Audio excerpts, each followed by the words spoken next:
It's time for MacBreak Weekly. We've got Alex, we've got Andy, we've got news. We're going to talk a little bit about the Olympics. Okay, just a little bit, but then we'll talk about the Samsung trial, the new rumors about the iPhone connector, and a whole lot more. It's all coming up next on MacBreak Weekly. Netcasts you love. From people you trust. This is TWiT. Bandwidth for MacBreak Weekly is provided by Cachefly at CACHEFLY.com. This is MacBreak Weekly, episode 311, recorded August 7th, 2012. It goes to 11:36. MacBreak Weekly is brought to you by GoToMeeting with HD Faces from Citrix. All you need is a webcam and a click to turn your online meeting into a high-definition video conference. Meet with colleagues anywhere in the world, even from an iPad. Sign up for your 30-day free trial today at GoToMeeting.com. Click the Try It Free button. Use the promo code MacBreak. And by Hover.com. Hover is domain name registration and management that's simple. For 10% off your new domain, go to macbreak.hover.com and enter the offer code MacBreak. And by the new Text Expander 4 from Smile, which dramatically increases the ways to automate your work with advanced fill-in snippets. Great for creating form letter templates that can be customized on the fly. Learn more at smilesoftware.com/MacBreak. And by Carbonite Online Backup. Automatic, continuous, unlimited backup for your computer files. Just $59 a year. Try it free at Carbonite.com. Use the offer code MacBreak and get 2 bonus months with purchase. It's time for MacBreak Weekly, the show that covers the latest Mac and Apple news. Joining us right now from the left coast, Mr. Alex Lindsay. I threw them there. But I'm on your right side. You're on How my does that right work? side. Well, you're on the left side of the screen. Yes. So it's always good. Good to have you from Pixel Core. It's good to be here. And where have you been? This is like the where in the world is Alex Lindsay? Last week I was in LA and Houston. This week I'm just in. Oh no, this week I'm in DC and New York and Pittsburgh and Nashville. Wow. But before the next show. Oh, you are a traveling man. It's gotten a little crazy. You got a copy of the Diamond Club in your iBooks, so you have something to read? I do have the copy. I haven't broken into it yet. Yeah, now I save don't it. really read very well. No, you got to save it for a special moment. I can't really read. Mm-hmm. Also with us on the right coast, Mr. Andy Ihnatko of the Chicago Sun-Times. Hello, Leo. And because I'm sitting roughly 5 feet to your left, that means that I'm in a time zone that's roughly, what's that, about 21 seconds earlier. So if there is an apocalypse of the sun, I will be able to tell you about it. I'll have 21 seconds to tell you about it before we're obliterated by plasma radiation. So we have that to look forward to. Oh, lordy, lordy, lordy. Hey, just, completely parenthetically, although there were quite a few Macs on the desk at JPL, I did note. What about that? Curiosity, huh? Yeah. Huh? Gold medal or what? Huh? That is awesome. I mean, the level of complexity is just mind-boggling. The to land something freaking crane. Yeah. Who thought that up? That's amazing. A platform. And it worked. It worked. When I saw a picture of it, when I saw a picture of what they were going to do, I was like, oh, this is going to be another one of those side of the wall moments. I think we were all just going, I can't believe they're trying this. They couldn't test it because it's too complex. Yeah. I thought, but we were all, and when they did it, God, wasn't that a great moment? Yeah, I mean, I really believe that somewhere on some whiteboard, like at JPL, it was, okay, if it works, we'll have this incredible, 1-ton rover. They'll have a 2-year mission. If it doesn't work, we're gonna expose about 80,000 years of strata from the surface of Mars, so the next probe can just take samples and get the geological story from the crater left behind by not one but 2 of these spacecraft that failed to deploy correctly. But yeah, it was just such great drama because obviously you didn't get to see video of this thing landing, not until later on, and we found out that as the cherry on the cake, NASA actually used another Mars observatory to actually photograph. Isn't that amazing? Photograph the spacecraft as it was parachuting down. But all you see is these dozens of people in baby blue golf shirts just staring intently and then exploding in one moment altogether. And it's God, this makes up for like getting eliminated from the field hockey Olympic trials against New Zealand 2 days earlier. This really does make up for that. I feel you feel red, white, and blue all over. I know. I was just like cheering. I really, was crying. It was like. In today's media world, what I really wanted to see is like just as it was going into its landing thing, I wanted to see it blow out like 4 little cameras that just take all these different angles. Well, you have to acknowledge, and it's stream live, and then they just plummet into the not ground. to diminish this in any way, but NASA is brilliant at social media. Yeah, I mean the thing's tweeting. Yeah. I mean, it was done in every way. It was done really beautifully. The press conferences, they had Will.i.am and Will Wheaton together at the press conference. I mean, that they're clearly have learned quite a bit about and that's still authentic because Will.i.am is really into science and development. And again, so it's not to diminish them. They need to do this. Right. The sad thing, the thing that really makes me sad, and I was talking with Tom Merritt about this, is that there wasn't beforehand much talk about it, and he said, what they didn't manage to do is convince people. Or get the word out about what was going on, right? And I wish they had. Tom did a great job. We did a special that night, live special with Tom, Dr. Kiki, Justin Robert Young. He had Bill Sellon, who was the crane lead engineer on the crane, the sky crane. I mean, it was just really good stuff. And that's one thing. I was talking to Lisa's son, who's in 4th grade. I said, "Are you excited?" He said, "About what?" Mm-hmm. They had not talked about it in 4th grade. And I really think that's and I used to be, sad. I used to stay home for every shuttle launch. I mean, like I'd be at home. I was until the school decided to start stopping school and letting us all watch the shuttle launches. Like I would just stay home and watch the shuttle, and like that was a huge event. And it should be a huge and it event. is. I mean, because it's revolutionary. I mean, what we're doing there, and the thing I think also people, when people have discussions of NASA, they don't realize how much of all our everyday tools, like all this stuff, this all comes from NASA. That's all driven from NASA. Yeah. I mean, I know that Apple has a couple patents, but a lot. We have to understand that a lot of this technology, a lot of the surfaces, the materials, the technologies, all of that stuff is driven out of these. It's not just them going to Mars. It's all the things they had to figure out to get there. Affects everything that we do on every day. Right. Yeah. I mean, this is exactly why I was disappointed that they retired the shuttle fleet, but I wasn't heartbroken about it because I know about all these other missions, these uncrewed missions they've got going. And to me, each one of these missions is sending back hard science. And the second, I think, responsibility of the space program is not only to do good science, but also to inspire another generation of explorers to build the next generation of probes and crew the next generation of crewed spacecraft. And I think that something like Curiosity does a much better, at least as good a job as a fleet of space shuttles. Well, and to me, that was the conclusion I came to. Had this been a manned mission, of course, we like watching humans. We like the human story, and so of course there would have been a lot more publicity, a lot more press. But in fact, the smart scientific thing to do is to do exactly what they're doing, which is an unmanned mission. Well, and I think in some ways a huge amount of data. I think in some ways we're seeing NASA pivot, where they're really focusing on that Mars and beyond, and letting commercial operators manage the close-up stuff. Okay, like we're done with that. We understand how to do that. Now we're gonna move. We're gonna do the big lifting that requires that process, and let everybody else handle the close stuff. So, and to tie it back into our conversation here, G3 processor. Was it a G3 in there? Yeah, this is a little 200 megahertz G3. Yeah, G3 processor running which is interesting.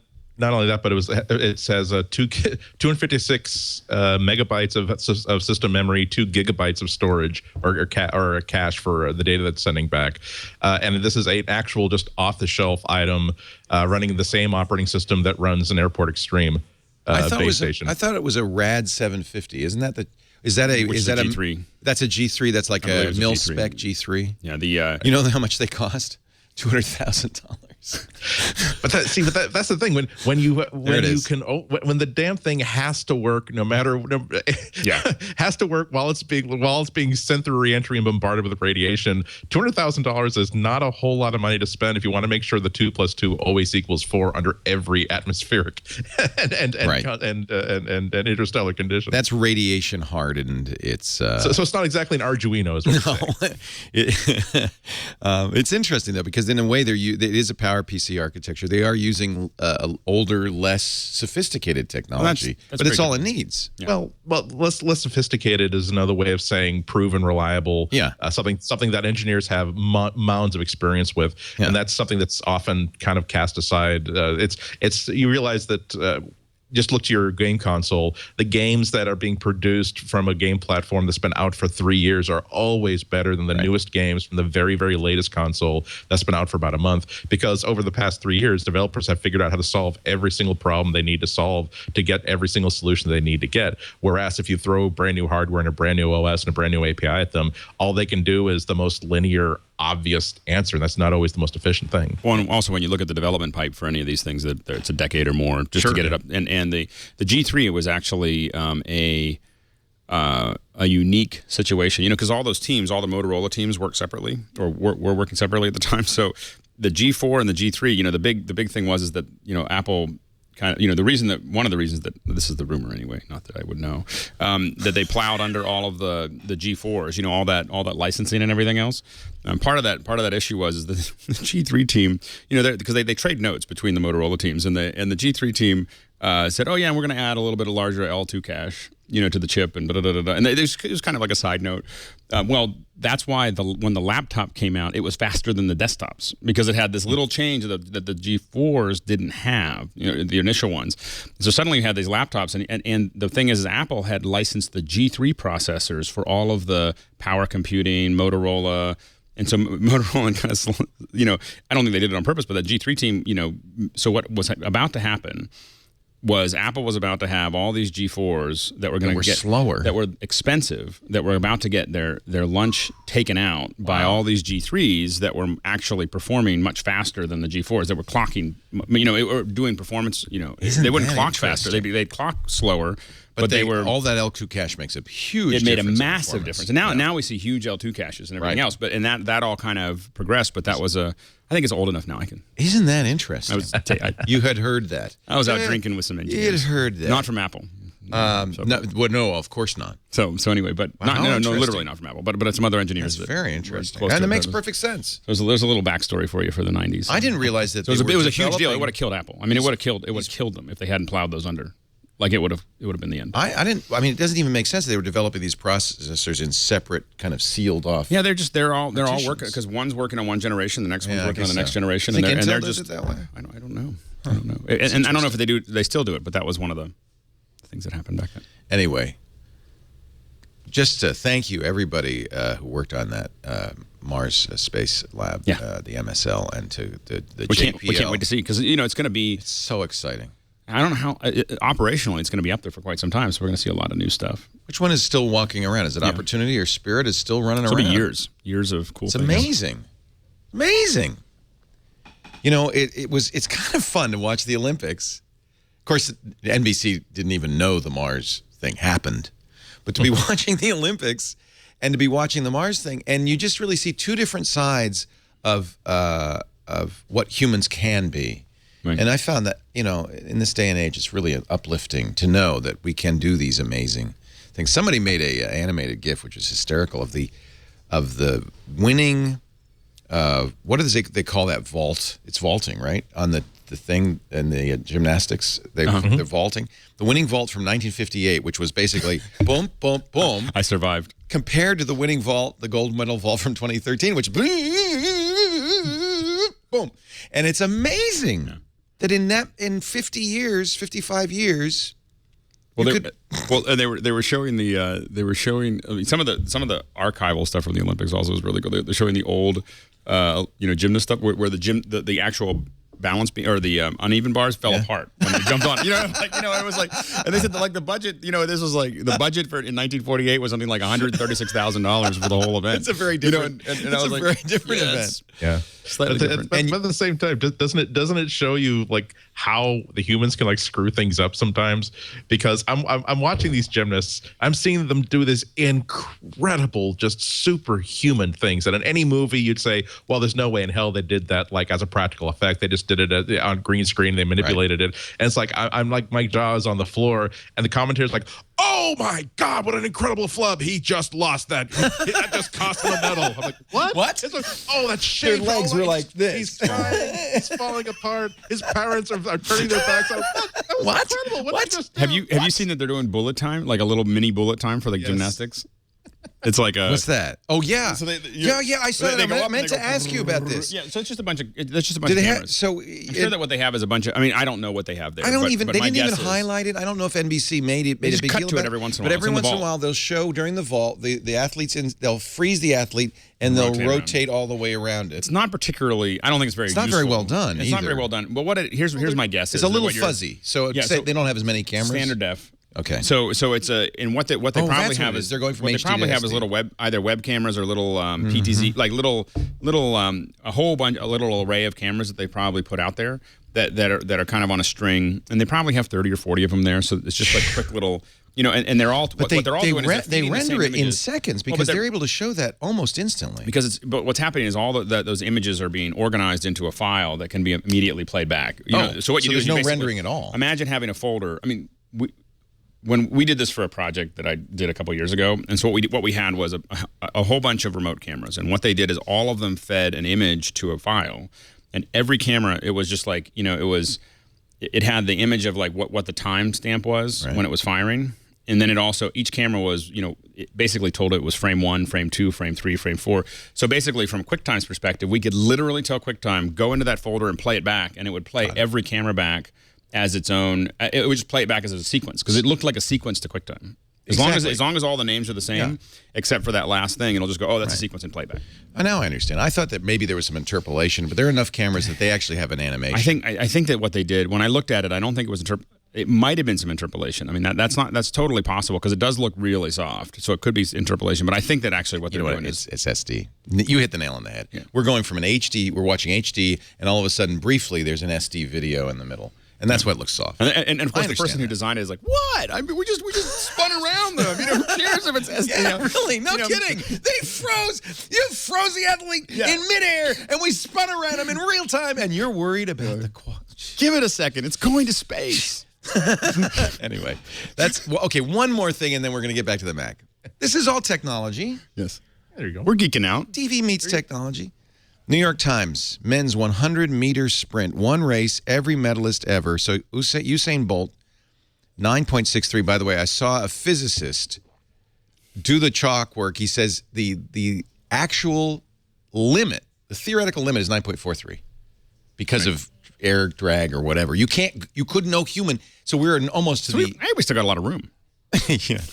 Watch. How far ahead of every Olympic medalist is he? This is the New York Times doing great stuff on their. Just how fast was Usain Bolt's gold medal sprint? I probably can't play this whole Put him thing. on a slightly bigger stage. Live a little. See him race against every Olympic medalist since 1896.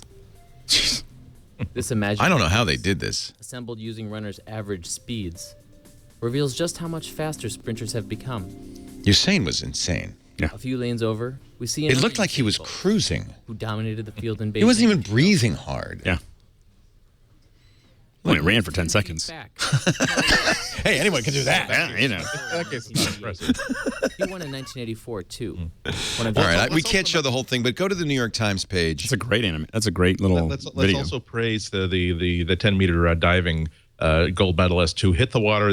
I tied the world record for falling from a 10-meter height into water set by the first person to ever dive from a 10-meter board. But still, he tied it, and so that was good enough. And then you have the fencer who lost because there was a 15-year-old intern running the clock. Is that what happened? Yeah, there was only 1 second left, so there was. She wouldn't leave because there was 1 second left and all she had to do was survive for 1 second, but he didn't start the clock. And so, because he was a 15-year-old there was intern, a big it was protest, and then she got this like consolation prize or whatever, which doesn't look like a medal; it looks like a ribbon. Oh, that's sad. But see, that's why I wish that NBC would be a little bit more. Yeah. They understand. I would say, where is the actual drama of the events that are unfolding?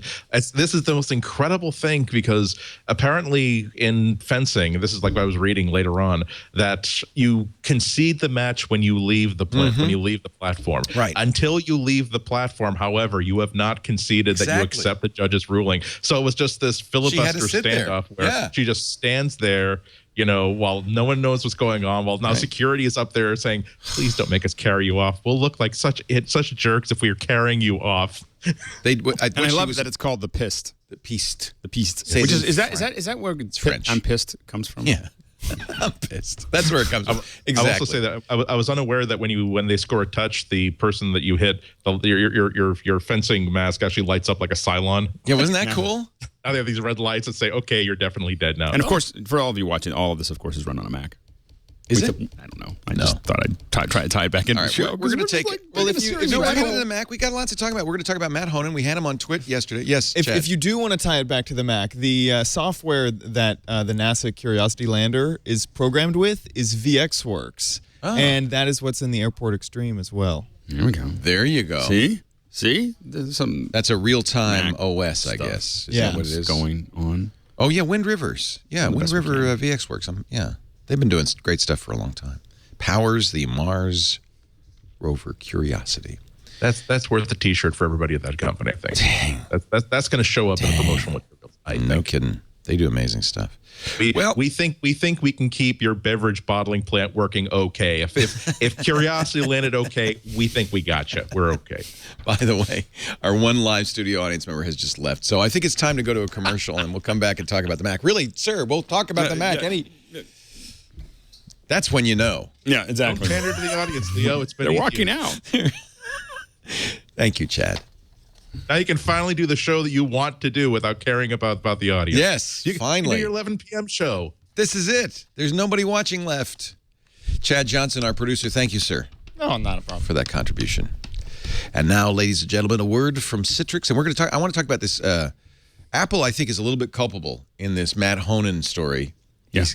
And it's a real cautionary tale. We had Matt on TWiT last night, and you should listen to that interview because he's basically hackers got into his iCloud account and wiped his iPhone, his iPad, and his MacBook Air. Wiped it. Not cool. Not cool. Not cool at all. But first, a word from Citrix. The folks who do go-to-meeting summertime means nobody's there. You call a company, they're at the pool, they're on vacation. You're trying to pitch a client, I don't know, he was at home. But now with GoToMeeting, you can meet anywhere you are. You can go home. You can go to the pool. You can enjoy yourself. You can live life a little and still get work done with GoToMeeting. GoToMeeting makes online meetings easy. I know you're probably familiar with their screen sharing in GoToMeeting, which is the best. Fast, easy, secure. It uses NAT traversal, so you don't have to open holes in your firewall. That really makes a big difference. It's very easy for your clients to use, too. You send them a meeting invitation in the mail. They click the link. The software downloads in a matter of seconds, runs, and they're in the meeting. It's that easy for them. They don't have to get IT involved or anything. But now, and all of this comes with the newest feature, which is HD Faces. That means with HD Faces, that you can actually have a meeting and they don't have to set up Skype or anything like that. They can see you. This is, for companies like, that make the big $10,000, $20,000, $100,000 teleconferencing systems, this must drive them crazy. This makes it so easy and so affordable to have high-definition video conferences even from an iPad. It really looks great. We had an all-iPad meeting. You have to start the meeting on a Mac or a PC, but then you can have you can join the meeting on an iPhone or an iPad. On the iPad, it uses your camera, so you can send video as well as receive it. You don't need a phone. It uses the iPad's built-in microphone and speakers, and you're in a meeting. I get so used to virtual meetings now that I get pretty testy when I have to do a in-person meeting. I know. I'm just like, really? You really need me to come there? Because is that really necessary? I mean, are we going to touch? Do we need to touch each other? It's like, do I have to put my arm around? Right. No, I think that's a good point. It's not even just summertime. Nowadays, this is just a way of getting things done faster and easier without travel. I want you to visit GoToMeeting.com and use the promo code MacBreak, and you can sign up for 30 days free. So you don't have to take our word for it. Just put MacBreak in the promo code slot there. 30 days free. It's only $49 a month for as many meetings as you want, as long as you want. So it's a really good deal. And when you compare that to what many companies, I walk by, there's an insurance company near my apartment, and I walk by, and they have one of those big teleconferencing rooms with the cameras, and they've got a big screen and all this stuff. And I think what is it, $100,000? It's a huge amount of money. It's a lot of money. And it's We've looked at doing one. We've looked obsolete. at like building on a telecom. You know, like we've done all that stuff, and then after that, you just realize after we priced it out, we were like, eventually this is all going to go away. It's obsolete. Yeah. $49 a month. Go to meeting. Try it. You'll like it. So Matt Honan, who is I've known for a while. He was at Gizmodo. He's now at Wired. He's a part of the Wired Gadget blog. Gadget Lab, they call it. Got hacked the other day. Got hacked Friday. And it was a weird hack. He's playing with his daughter, and all of a sudden his iPhone goes like it's reset. Like there's nothing on it. And he thought, that's weird. Maybe it crashed. Then his iPad does it. Then he goes to sit down his MacBook Air, and it's gone. And it says a pin. It turns out that hackers who weren't even attacking those systems, all they wanted was Matt's, because he has @MAT on Twitter. They said, oh, that'd be cool for the lulz to hack. He's a 3-letter Twitter handle. We just want to get in there. But in order to do that, so here, now Matt was on the show on Sunday, but he said, I'm writing a story for Wired. I want to get some confirmation, and I want Apple to fix this before I write about it.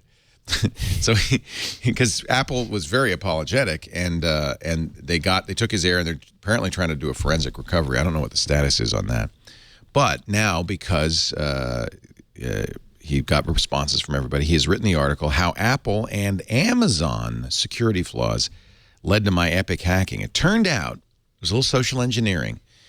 The hackers on Amazon got two things. And how did they get on Amazon?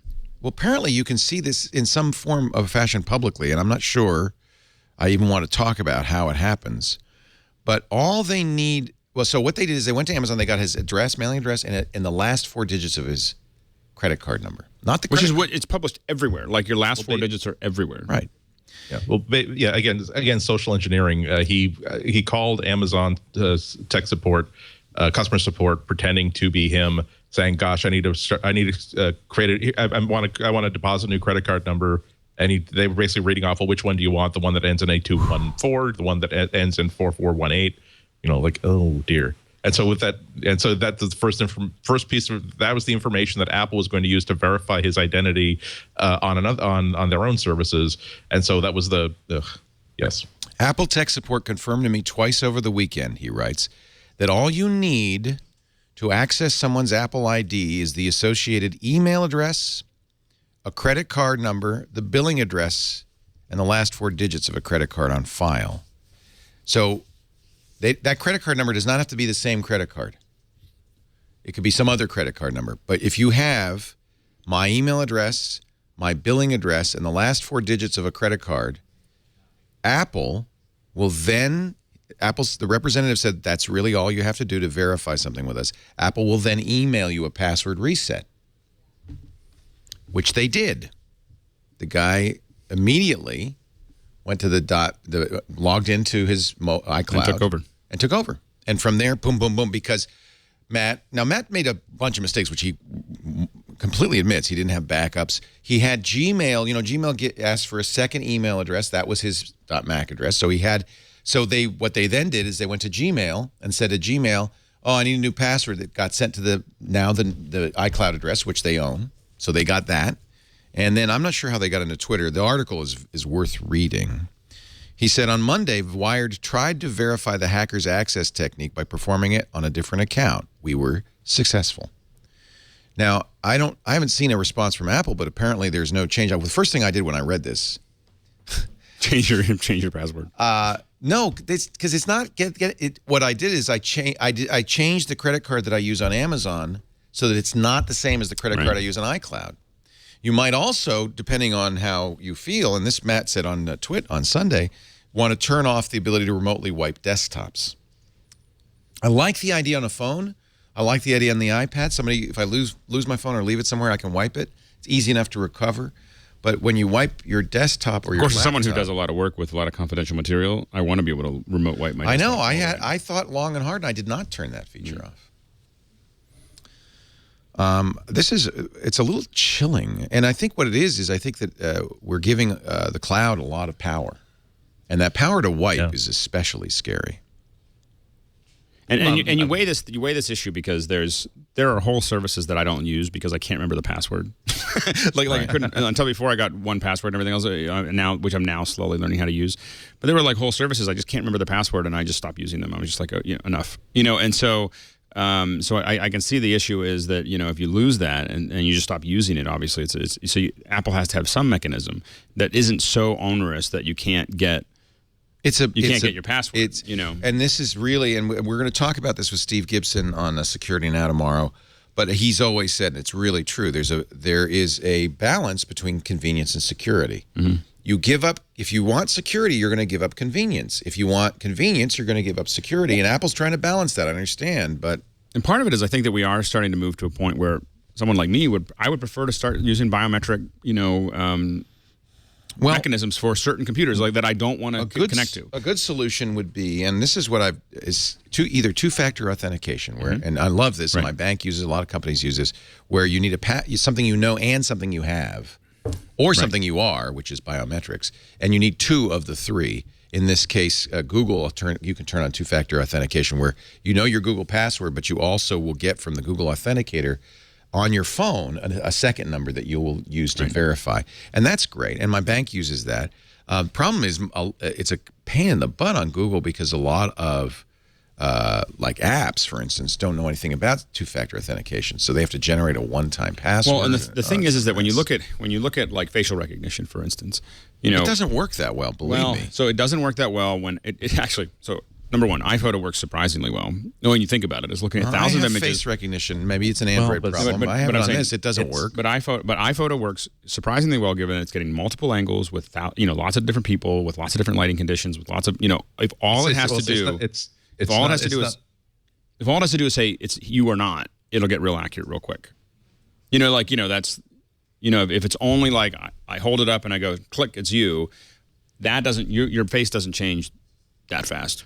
Well, but the thing is, if the only thing this algorithm is supposed to be able to do is say that face looks exactly like Andy Ihnatko's, God forbid, that's good enough for what iPhoto needs to do.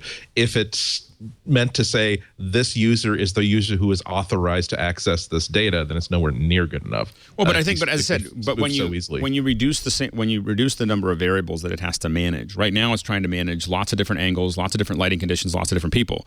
If it only has to manage a handful of, like one image, like it is a Boolean. It looks like this person or not. And it's going to keep on adding to those samples every time you do it.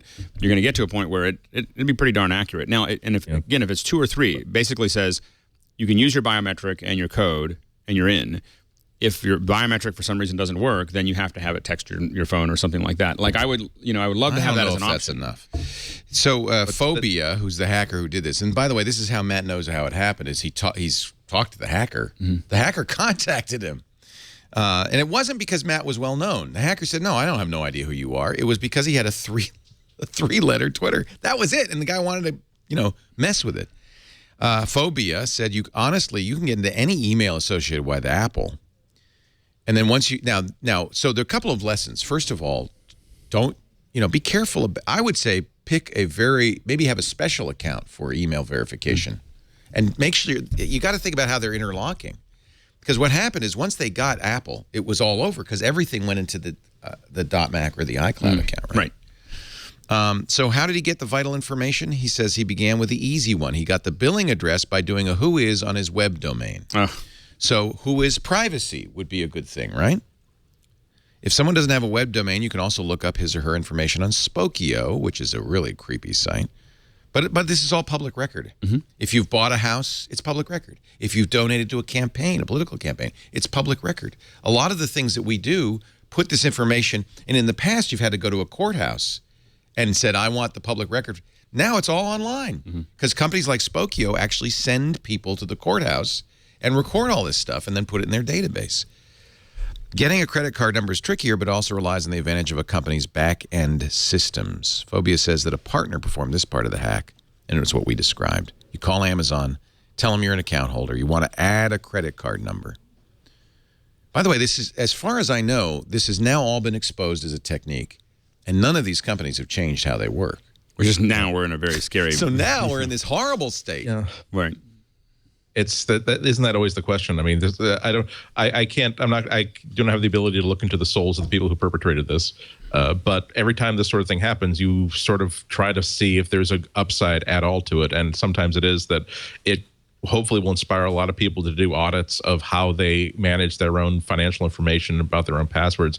I myself spent last night, the night before, going through like every single service that I subscribe to that might have a credit card number on file and trying to remember, oh, look, there's that one. I found one that, oh God, that's using a password that I was brand new 4 years ago, but I have since used on a couple of other places. So I changed that password. It really is a lesson that it's not so much about trusting or not trusting the security of any one website or any one service or company. It's wondering if one company will give away one tiny harmless piece of information that when you couple it to another tiny harmless little piece of information that another company is giving up, and to another third one, and then a tiny little security hole that could never be vulnerable, that wouldn't be vulnerable in a million years, but now that you have three pieces of information that click together so beautifully well, that's how basically all of your security is completely torn down. Yeah.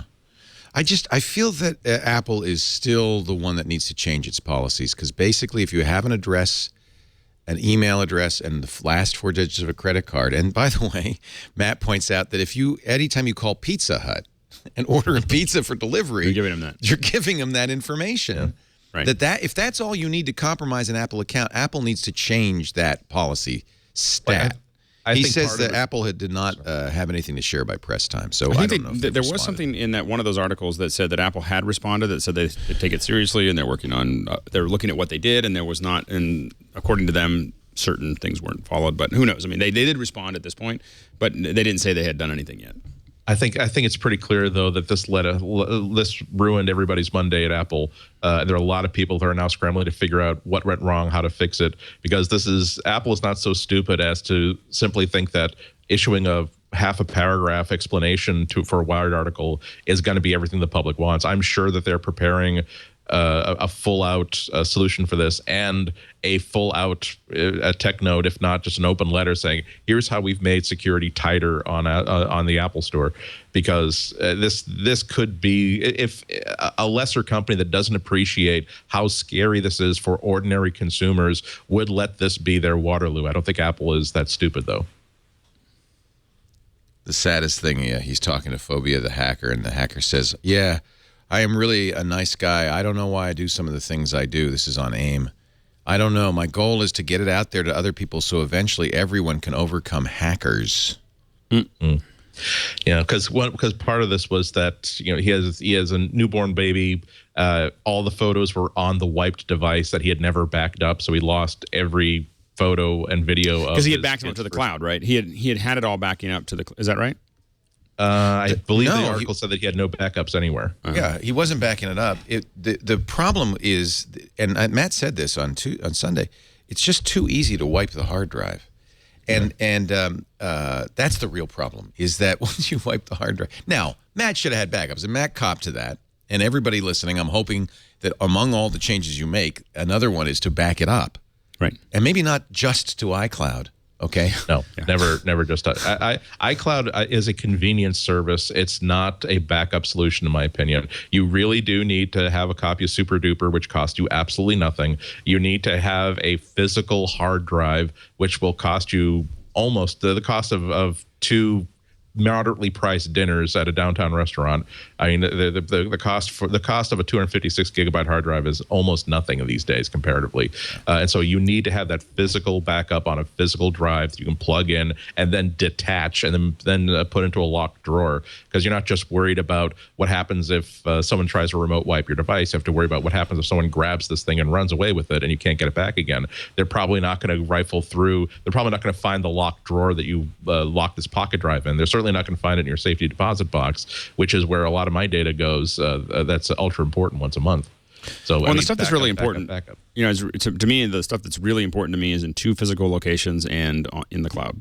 Like, it's not necessarily iCloud. But, yeah, but I've mentioned this all the time, and I'm just going to point people to this one more time because best flow, yeah, it's great. Yeah. So our good friend Peter Krogh, who's a great photographer, is also an expert on digital asset. He wrote the digital asset management book, the DAM book.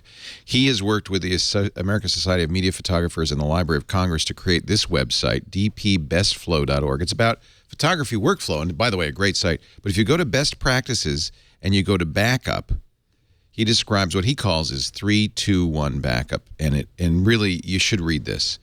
I know it seems complicated. The fundamental thing is you should have 3 copies of everything. Deleting the original means you have 2 copies. You should have 3 copies of everything, 2 of them on different kinds of media, and finally one of them should be off-site so that if the house burns down, they're gone. Yeah. That's very simple. 3, 2, 1. But read the whole thing. And backup is not trivial. And if you've got pictures of your kids in one place, I don't care if it's on a MacBook Air or a hard drive. You said that. You're the one who told me this. 1 copy of anything doesn't exist. Doesn't exist. Mm-hmm. Yeah. It was also interesting that it wasn't like he had a long interview with the hacker, but it really took me back to when I was a teenager. And if this guy was anything like me, he not violent, he's not mean, he's not a psychopath, there's nothing really horrible about his nature. His interface with the person that he's harming is a keyboard and a screen that does not have human emotions, does not have human expression. I admit that as a teenager, I did a small amount of trespassing myself. In ways of figuring out, well, let's see what happens if I put this number into the modem. Oh, wow. Well, I bet that there's an account that's actually open so I could see what's on this machine.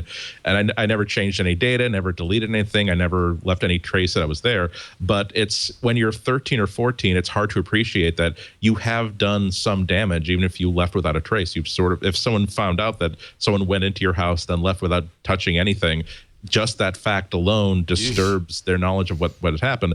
And if someone said, we want to make sure that he doesn't change his password back. The only way to do that is to make sure we wipe his hard drive so he can't have the tools he needs to do that.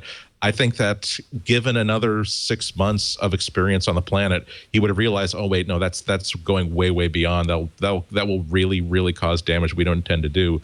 It's so important not to forget that just because we know people through user IDs and avatars and cool 3-letter handles, those are real people, and we are touching real people, and we have to never abstract away someone's humanity. It's one of the unfortunate things about the internet is that does happen. You know, when you're in a chat room or you're on a forum or you're tweeting or you're hacking, it's very easy to forget there's somebody else on the other, a real person on the other side. Woz actually is quoted today in an article at ZDNet. By David Meyer. Woz says, I was wrong. I really worry about everything going to the cloud. I think it's going to be horrendous. I think there are going to be a lot of horrible problems in the next 5 years. And what he's mostly concerned about is not data loss. He's worried about with the cloud, he says, you don't own anything. You've already signed it away. Yeah. Another issue entirely. Yeah, I mean, I myself have a great difficulty managing all these great cloud services because, what if let's be really bizarre. Let's say I meet George Lucas. We hit it off, and George Lucas says, here's my private personal phone number, my private personal email address. Just don't let this get out. I change it every 3 or 4 weeks, and whoever screws up, they don't get the new one. And I would be so worried about, well, what do I do with this? I can't put it in my phone because that's going to be synced up to iCloud. If someone gets access to my account, they could possibly sync it back down. I can't put it on my Android phone because that's also going to be synced up to a cloud service where I don't have physical control over that data. Am I going to have to write this down in sort of a Jeffersonian code on a card in my wallet every time I want to email my close personal friend George Lucas, so I make sure that this incredibly personal and private piece of information can never be compromised without my doing something horrendously stupid. It's a problem that comes when you design these systems for the 75%, for the 85%, because I think there are most people who are not cheating on their wives or husbands don't have certain entries in their address book that they never ever want synced up to a cloud or put onto another device. But there are a lot of people who are in that sort of position where there is a certain percentage of their calendar, a certain percentage of their address book, a certain percentage of their documents where it's absolutely crucial that they know they can tell somebody, they can tell the person they're contracting with that, nope, I have had physical control over this confidential report at all times. It has never been backed up to a cloud. It has never been put onto a server where anybody could possibly breach and access it. And as we're moving towards these operating systems that are designed to put things into the cloud, again, that works great for 75% of the people who don't have any information that's particularly confidential or who would ever be a target of anybody with malicious intent. But for the other 25%, for the other 20%, whatever that number is, this is a huge problem with no obvious solutions. Well, maybe it's for me to go get my Z80 CPM box out of the closet. Well, the big issue is the ramifications for someone's friends. I mean, this is something you touched on in TWiT. Was on Sunday was that once someone hacks into one account, the ability to spoof everybody else, and for that to chain react. I mean, fortunately, I think that it doesn't sound like this guy was ready to exploit this at a level that it could have been, and he may have. The thing is, we don't even know yet. I mean, there could be a whole bunch of his friends that suddenly have their accounts drained. I really feel for Matt. This is just. Anyway, we're going to take a break. When we come back, well, boy, there's a lot to talk about. Apple, Samsung. The trial is on. Last week, some big revelations, some surprises, some admissions. This lawsuit has been awesome. This has been great. This is the best. This is juicy. Yeah. I don't really like patent lawsuits, but I have to admit, every once in a while, the same thing happened with Microsoft Department of Justice 12 years ago. Right. There was some good stuff. So we got some good stuff coming up in just a little bit. Also more iPhone 5 rumors and more. But first, and I'm not, you know what, Chad, I'm not going to do it. Because I don't want to, Chad said this would be a good place for a Carbonite commercial. But I don't want to be that guy. I don't want to be that guy. We'll save the Carbonite commercial for later. I'll talk about hover.com. Actually, this is germane because if you register your domains at hover.com, they give you Whois privacy as part of the deal because they know that actually is something you want. So there's many of those other registrars, when you say, I want a domain, and then there's 800 pages of, well, would you like this? Maybe you like that. One of those things is Whois privacy, and you have to pay extra for it. Not at hover.com. It's built in. Hover is domain name registration and management. I really should say that. I started using Hover when they started advertising on the show. I'll give them a shot, and I can't go back. I mean, it's just clean. It's simple. It's right. Yeah. And I have to say, so easy. They don't use scantily clad women in their advertising. And I know that sounds, but I'm kind of glad about that. Yeah, yeah, I know. I'm just glad. I don't want to throw them under the bus or anything, but just glad. Hover.com. If you go to MacBreak.hover.com, you can find out more about what Hover will do. For instance, the next time you want to, get a domain, just go over to Hover. You'll see they have all the big TLDs, .com, .net. Also .co, .ca, .org. A lot of country-specific ones, which are very handy. .it, .asia, .es, .us, .de, and even .pro, .xxx, and .tv. That we use .tv a lot. Great policy for customer service. I really like this. They will not, if you call them during business hours, Monday through Friday, 9 a.m. to 8 p.m. Eastern, they will not put you on hold. And everybody who tells me that they've moved to Hover, and I get a lot of tweets and emails, say the customer service was really, really good. Now, if you need a domain, use our offer code MacBreak, and you will get 10% off the domain. On standard domain names, 10% off. Great for email. Everybody should have I think, one of the things that this also helps is that I have a single domain that is my domain, and I can use Gmail, Yahoo Mail, Hotmail, or a variety of email services and forward my mail from that main domain, which is registered at hover.com, to any of those services, and I can change that forwarding anytime I want, and that gives me some great flexibility. Plus, my email address never changes to the people I care for. They know that it's not going to change. Lots of good reasons to use Hover. Give it a try. Great management, too. If you're a MacBreak Weekly listener, you're going to get 10% off. Hover.com. Just go to macbreak.hover.com or use the offer code MacBreak. I finally unlocked the domains that were locked in at the other place, and I think I've got them all moved over now, finally. I should have just used Hover's concierge service. By the way, if you're moving domains, ask them about that. That's a great deal. In fact, just mention my name. I think they will waive the fee. It's $25 for however many domains you want, but I think they'll waive that. If you said, hey, Leo said waive it, they'll say, oh, Leo, well, all right. Okay. This is actually a breaking story. Maybe we'll do this first. No YouTube app in iOS 6. So there are 3 Google things in iOS. Maps, YouTube, and the last one is search. And I have to think that when we see iOS 6, maybe Google will not be the default search anymore. That's a hard one, but I think that I think the YouTube, Google spent a lot of time trying to get people to move over to their YouTube HTML5 version, to the web version. There was a couple years ago where there was a lot of push. Apple hasn't updated that app in ages. Well, Google hasn't. It's Google's app. No. Oh, it isn't? It's Apple's app. But it's licensed from Google. And yeah, it hasn't been updated. But Google spent a lot of time trying to get you onto their web version. And the rumor is that they actually, the licensing ran out and Google didn't update the license. Apple didn't take it out. Google didn't update the license. And so, because it's in Google Google's is working best on a new version. Yeah, for iOS 6. Yes. But you will have to actively download it. Well, and it's in Google's best interest to have you using going through a web browser or through one that they can punch ads into. Because right now, That's right. the YouTube one that you get on your iOS doesn't allow them to run ads, which is, not Google's way. Apple did confirm YouTube will continue to work in Safari, so you've not lost YouTube. You just that app, which hasn't been updated in a while. And for the record, Apple has never had a problem with allowing Google to create good third-party apps and to put them into the App Store. Right. So this Google Voice. But that's there now. Yeah, but it wasn't for a long time. But I mean, Apple's but there's Currents and there's all the other Google apps all are the in other there, apps including in there. Chrome. To Apple's credit, Chrome.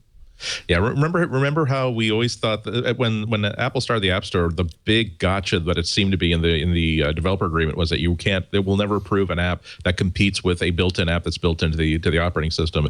And now that seems to have been either tabled completely or at least something that they will haul out only for the most extreme examples, because now you want a different email client, you want a different web browser, you want a different search engine. No problem, we'll let you do any of that sort of stuff. And I just think this is a good move for both companies. I'm sure that Google, in addition to wanting to serve ads, I'm sure that it sort of offended them that the YouTube app on the iOS on the predominant phone in the United States and one of the predominant phones in the entire world was just such a 2008 it did feel that way era effort. Yeah. It just was not it didn't show off the service as good as Google could promote it. So now Google has a chance to just dive right in and make it as good as the Android version of the player. Yeah. Of course, the reason that I use the YouTube, I actually use the YouTube player a lot, is because it doesn't have any ads. Yeah. It was like a quick way to. Do you use it personally or for your kids? No, personally. No, I turn it off for my kids. I don't let my kids go to YouTube. What, you got something against crotch shots? What happens is that Malachi plays he plays Angry Birds a lot. He's gotten really good at it for a 4-year-old. I mean, he's really good. It's pretty cool. And he's learning physics, Yeah, exactly. So he plays Angry Birds. He's going to be a launch engineer at NASA. I'm teaching him to fly one of those little helicopters now. So anyway, but then I didn't even know there were YouTube videos that were connected to Angry Birds. Like I just never. Yeah. But somewhere in the interface, every level. But somewhere in the interface, you can click on it. It'll take you to YouTube videos about Angry Birds. And then once he's in YouTube, then within 3 or 4 minutes, the iPad is screaming profanity. Like whatever the ones that are kind of like Angry Birds, they're angry. And so the thing is that so he just starts clicking on the other movies, and before you know it, there's like birds? MF blah blah blah. His iPad is like screaming profanity. So we had to turn off. They kind of kept YouTube family friendly. I guess not. No. There's no sexual content, but that's and no one. There's lots of swearing. But there's lots of swearing. So Nathan Ingraham, writing on The Verge, says, Engadget has also heard from Apple, learned that while iOS 6 devices will lose the YouTube app, iOS 5 devices will not. Apparently, licensing allows that. Interesting. So it goes back to a licensing agreement. Yep. And Google says, yes, they will be working. We are working with Apple to ensure that we have the best possible YouTube experience for iOS users. Don't know what that means. Well, and they're working really hard on it. I mean, a lot of these iOS apps, I mean, if you look at like the G Plus app, it is the best social platform app out there. Yeah. I mean, it is so silky. Yeah. So and the search app has a feature that I'd love to see as a standard feature on the iOS keyboard, where if you're sort of in the back of a cab, you don't have the sort of digital dexterity to type what you're searching. You can actually draw the letters in big fat letters in the middle of the search window, and we'll just take it letter by letter and put that into the search box. Google is certainly using the iOS platform as even if simple pride isn't involved, it's a way for Google to say, hey, look, we can make cool software too. It's not like Apple has a lock on making cool software. No, in fact, I agree with you. G Plus is amazing. Xcode 4.5 Developer Preview 4, and iOS 6 Beta 4 now released to developers. Does that mean we're getting close to an iOS 6? This is the 4th beta. Closer. We have to be close. I'm figuring. I figure that my guess is that iOS 6 is going to get released. You think September? It'll be before? Oh, yeah. Or actually, September. Maybe September. 12th. Wait, no. 11th. Wait, 12th, 11th, 10th, 9th. 1 week. You're saying 7th. You're saying 5 September days before 7th. the announcement. September 7th. Definitely. Why? Definitely. Definitely. It's the Friday before. It's the Friday, so you go through the thing, let everybody 7th. upgrade, and then you launch it. Or it could happen any time the week after, but it'll happen September. I think that they're trying to get it all ready to go. You're gonna with iOS 5. I mean, with the iPhone 5 and whatever else they're gonna do, they're gonna want to upgrade it for that. I'm sure that there'll be things that are specific to that. So that's probably the range that they're trying to hit. Definitely September 7th. Definitely. Watch if it's right. You have a great or the 9th, or maybe the 5th. Definitely no later than the 13th, unless it's the 16th. Yes. Sometime between now and December. And, by the way, in this beta 4, the simulator now goes to 1136. 640 by 1136. Interesting. That's the simulator. That means nothing. That could be anything. Balderdash, we're irresponsible to pass along such rampant and irresponsible speculation. It goes to 1136. So that's weird resolution. And that is, by the way, though, what everybody thought. If you were going to, right? No. If you were to keep the width the same and make a 4-inch screen, right? I don't remember the exact number, but that's close to what the number I think is supposed to be. Mid-May, in fact, it was that 9 to 5 Mac reported the next generation iPhone would feature a 3.999-inch display. This is in May, with 1136 by 640. And in fact, now there is a simulation in the SDK for that's pretty good. You know what? Well played. Not quite like landing Curiosity on Mars, right? But pretty good prediction from May. Well done. Yeah, but notice they hedged by saying 3.999. It's almost as if they had a source who told them 4, and then they decided to conceal his identity by fudging the number a little bit, so Apple wouldn't catch on. By the way, the subhead on this is updated. More decimals. This just in. More decimals. I don't know. 3.999. That's what, 1/1000th of an inch? Yeah, it would have been another pixel. It would have screwed the whole thing up. Oh, I guess. Would you like, monsieur? Would you like one more pixel? It's only it's what now? It's only 1/13. Couldn't put another pixel on the screen. Does your pixel bite? 176 pixels taller. Thank you very much. Yes. It doesn't, though. It's not a 2x or anything, is it? It's not any easy ratio. Is it? No. It's 16. It's close to 16:9. It's interesting. I admit to being.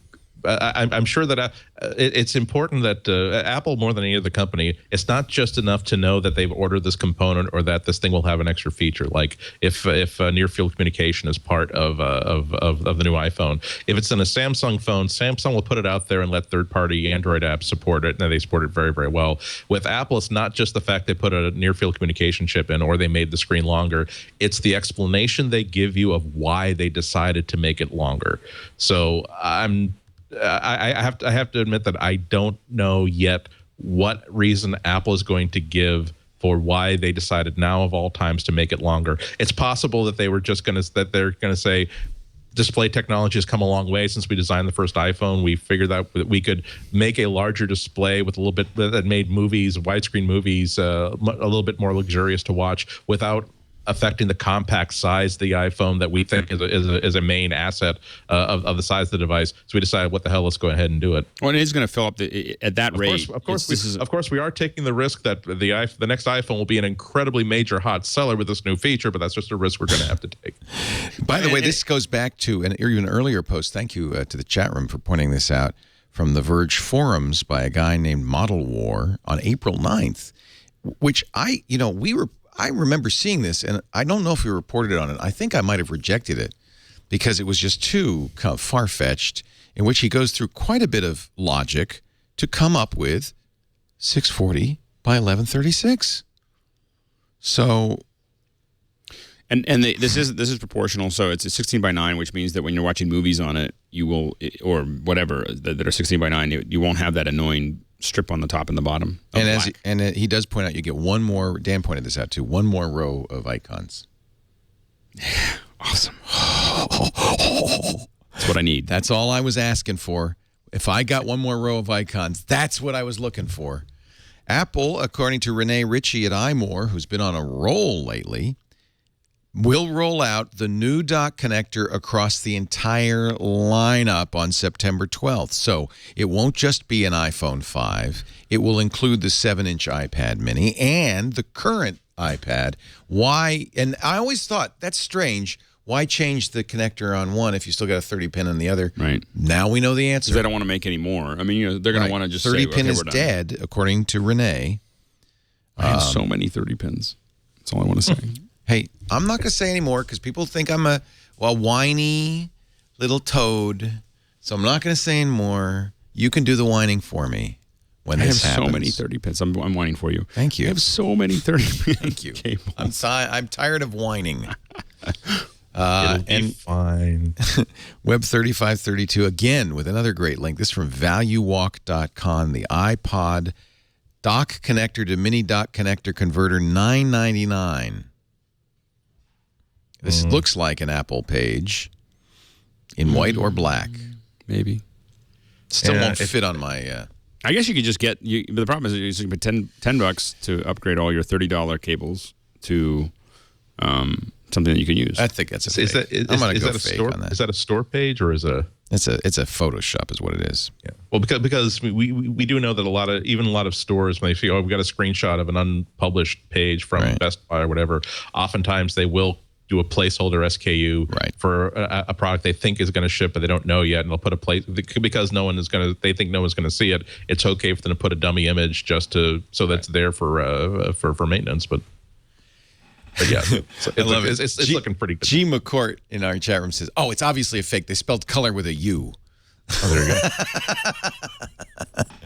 Hey, also a white adapter after Labor Day. I don't think so. Never. That's not the stylish Johnny Ive that I grew up with. Sprint cutting the iPhone 4S price to $149. You'd expect this across the board soon, right? As we so get that closer. Everyone will be really mad when the iPhone 5 comes out and they realize they just bought the wrong phone. Do you think they're selling any iPhone 4Ss right now? No one listening to this show is buying a 4S, I don't think. I don't know. I mean, I know a couple of people who bought iPhones because they're not that interested in the next model, and this is about the time they need a new phone for school, or they have a 6-week window in which they can buy a new phone, and they're not exactly tearing their hair off of the idea that they're not going to get the next iPhone. All right, we got to do this. Phones are weird. Phones are weird. People. A lot of people think of them as practical, functional devices, as opposed to something that they're going to put part of their soul into. People are strange. My wife's like that. She's like, whatever. Phones are weird. She had a Razor for a long time. I had to rip the thing in half before I could buy her an iPhone. We know that I won't give up the iPhone. After our straw poll from 2 weeks ago, that 58% of our audience is waiting for the next iPhone. What is wrong with? For some reason, they're using Symbian. There's a lot of people using Symbian. Or other. I should have put other. My Trio is working great. Let's take a break. I do want to talk about Apple, Samsung, but first, before we do this, Text Expander 4 is here, and I really love it. I will not use a Macintosh unless Text Expander is on it, and the new Text Expander 4 makes it even more fantastically useful. This is actually a feature that I spent a lot of time perfecting in my DOS batch files. The ability to do a fill-in snippet. So I just love Text Expander. Let me see how I could do it. So it's like a keystroke and then you type something. It pauses and says, what would you like? Yeah. That's awesome. What would you like to fill in here?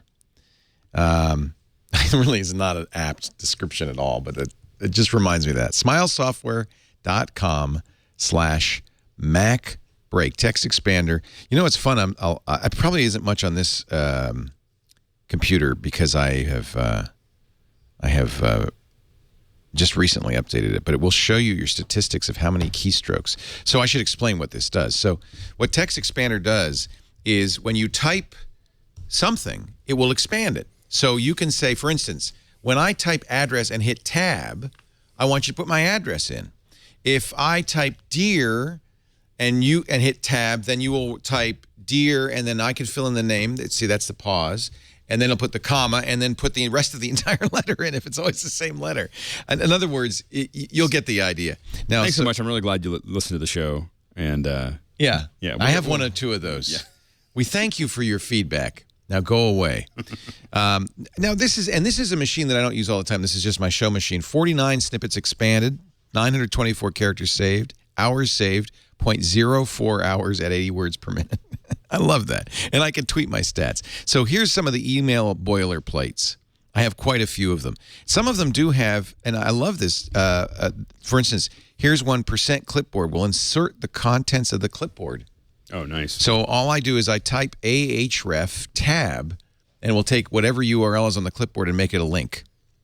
I mean, this is so insanely powerful. There's variables. So here's the current time. So if I type time tab, it'll put the exact time of day in there. And then there's thanks for writing, go away, that kind of stuff.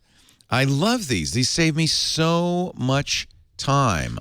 For me, it's also accuracy. Like when I use it a lot with my address. So I get a lot of stuff sent to me, and so people are like, "What address should I send this to you?" And I just hit, I type my little code in, and boom, it's the whole address. And it's always right, and it has all the things you want in our there. FTP servers, or where we put up movies and stuff. I hit it, because otherwise you mistype it, and then everyone's exactly. I do that all the time. Yeah. I use there are a number of different. You can subscribe to other people's libraries. So there's a Tidbits autocorrects library, which I subscribe to. So it fixes all of the common misspellings for like absolutely ridiculous, all the things that I never spell right. This is fantastic. I just want to say when I type on the ridiculous, fly. I just wanted to change it to redonkulous. You could do automatically. that. I'm just going to set that. Wait a minute. You want to do that? I'll set that up. Here, watch. From now on, whenever I type ridiculous, it's going to say redonkulous. So if you get an email from Leo say this is all redonkulous, you'll know that he meant ridiculous, but it just said redonkulous. That's a good snippet. So I'm telling you, this is a great program, and anybody who has a Mac should. In fact, there are plenty of PC people who go, "Oh, I really want that." Nope, got to have a Mac for it.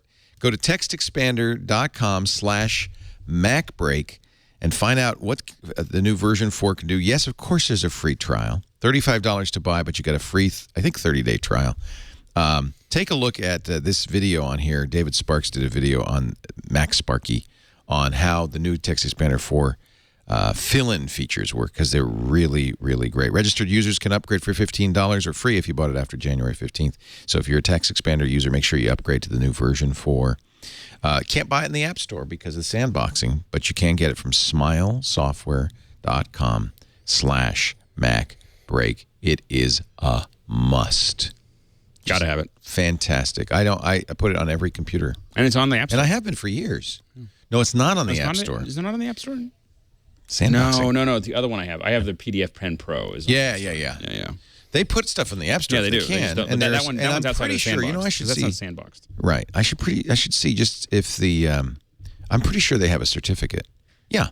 So they have a certificate, so you can just download it and install it, even if you have the higher security settings on here. The PDF Pen Pro, by the way, is really cool too. We're not talking about must have. We're not selling it today, but if you happen to be at smilesoftware.com, check it out. We love it. I love it. Smilesoftware.com/MacBreak. Leo, one quick update. I just checked the Twitter feed. Apparently, according to Wired, Amazon has closed the loophole that allowed that hack to happen. So they haven't announced it or anything, but it's no longer possible for you to call Amazon and add a credit card number or get those 4 numbers off of the account. Well done, Amazon. Quick feat. That's a really hard thing to do for a big company, is to suddenly change a whole bunch of policies overnight. It is. And they did. Notice that Apple has still not moved. Yeah, they're not for that. No, they're again. I'm sure there are a lot of people who are thinking on it. Damn it. my kid was gonna like be first star varsity soccer today, and I can't. Oh yeah, no, somebody's staying home. I mean, you're Apple, you're geniuses. I'm sure you got someone over there thinking things up and someone backing them up. My brother-in-law didn't see his kids for 4 days because he was landing a Voyager on the planet Mars. Why am I staying at the office for 3 days? Oh, to fix a bug in our store. Oh, good. That's just as good. Security's hard, and it's hard. Let's just face it. Let's talk Samsung. Been waiting for this one. So we did this on TWiT. What was your favorite revelation in the Samsung Apple trial? The latest one is that Apple does in fact do product placement, lots of it, because they kind of implied no. I was kind of surprised that people don't realize that. Well, you see them everywhere. But they have a great program. I've been the beneficiary of some of those programs. Those are awesome. I think the distinction is I don't think Apple has to pay anybody. So for instance, when you're CSI Las Vegas and you want laptops, you can go to HP and they will pay you to have HP laptops. And you see this all the time. You can go to Apple and they'll say, I don't think we'll pay you. They might give you some. Yeah, so they have a pretty good program as far as providing filmmakers and so on and so forth. Mostly it's for movie stars. Well, movie stars, but also but filmmakers. I told Steve Martin, I said, you don't need to buy those anymore. But you can get great loaners and you can get great deals on them and stuff like that as a filmmaker because they obviously they want to have that placement. You can tell which producers really want to get paid for it because you'll see a Mac laptop with that silver sticker on over top of the Apple, which has meant the producer had a conversation with Apple saying, I want to get paid for this, and Apple said no, and then they just put a sticker over it like, screw you. Right. So the or they'll paint it out. Alias, I think they used to, the TV show, I think they used to actually, I think that actually got painted out, like you could see it in like a post or whatever. So, but there was a lot of. That's been an old program. I mean, they've been interacting with filmmakers for a decade or more. In fact, I'm sure there are iPhones, iPods, and every company does that. By the way, iPads in Academy Award presenter baskets and all of that stuff. Yeah, I mean, well, and the thing is that every company tries to get product placement. It's just that Apple has cooler. Wasn't it the case? And I didn't watch 24, but wasn't it the case that the bad guys on 24 ran Windows and the good guys ran Macs? I think that was the case. Was that not the case? And a lot of times, because so many people in Hollywood, I mean, you go to Hollywood, you don't see a PC anywhere. Like in the production staff, the people who are designing the shows, you never see a PC anywhere. It's all Apple. So the thing is they're already on their side, and so a lot of times they're quite willing to just write it into the thing because they think it's cool. They're excited to have the Mac there. Andy, what do they use on Big Bang Theory?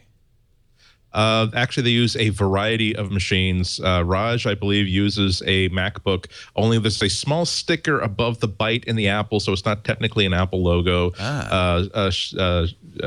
Sheldon uses I believe he's using Ubuntu on a Dell, I think.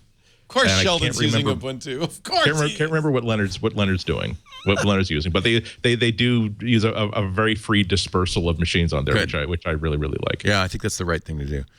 Somebody's pointing out, and this is true, at the end of 30 Rock, it says promotional consideration provided by Apple computers. So that's this is not a revelation. Well, I mean, the thing is that you got to imagine that part of it is wanting to have a little bit of control over how the product is used. Right. I have to cite the worst product placement of any computer in the past 5 years, maybe 10 years, maybe forever, was in Sex and the City 2, where Samantha has like a big, beautiful office in the middle of Times Square, has a big, beautiful HP touchscreen computer. HP does some really nice things with like Windows 7 touchscreen stuff. And so like she answers a phone call by like reaching over and tapping a button that says, accept call from the phone number. Here's the ID, which would have been a wonderful demonstration of the product, if not for the fact that she had just 1 second later been using that exact same hand to rub a hormonal cream into certain parts of her. Exactly. And it wasn't done as a joke or anything. I think the filmmaker just didn't think that one through. And you see this HP guy, it's going to be the hottest movie. Oh my God, we've got estrogen. Here's $1.8 million. Can you please add an ASUS logo to that device? That's a good point. You don't know how it's going to be used. But you also have, like, if Apple's taking care of a production, or anybody's taking care of production. They have rules. Well, but you also start thinking about it because you were really happy to have that. And it's not just Apple, it's whoever's supplying it. Right. But we've had conversations about, like, we've had jib shots where when it comes down, we want to make sure that it just grazes across so that you see the Apple logo go across the bottom. That's on the back of the computer.